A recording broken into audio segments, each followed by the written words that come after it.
Hey everybody, what's up and welcome back to today's video guys. And today guys, I'm going to go and be showing you how to erase your Cash App transactions.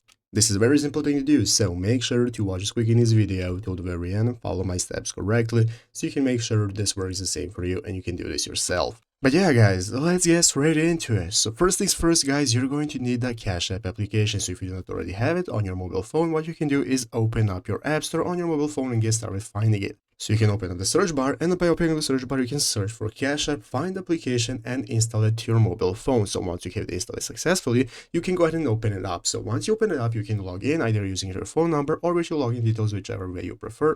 And once you have logged in successfully, you'll be greeted by this main page right here. This is the home page where you can take a look at all your info, such as your cash balance, your savings, and all the other settings that you have. And now we can get started. So basically guys, what we're looking for is right here at the bottom of the screen. So as you can see at the bottom of the screen, we have our sections tab where we can find all the sections that we have. So currently we are in the home page. Next to it, you have your card icon, payment section, and so on, as you can see. And what we're looking for is right here in the bottom right corner. In the bottom right corner, you can click the clock icon. So as you can see, there is a clock icon right there. That's going to enable us to open it up. So by opening up your clock icon in your mobile phone on the Cash App application, it's going to enable you to find all the transactions that you have. So it's going to give you a complete list of all the transactions and payments that you have in Cash App. You can find everything you ever use Cash App for. And basically, guys, you can go ahead and delete them. So you can long press on any transaction and payment that you wish. And by long pressing on it, it's going to give you a menu of options. And one of the options is going to be called delete. So what you can do is delete any transaction payment history you do not want in your transactions history anymore. And you can go ahead and do it right there. And it's easy as that. So I hope this video was helpful. If it was, make sure to leave a like, subscribe to the channel. So guys, thanks for watching. Take care and bye.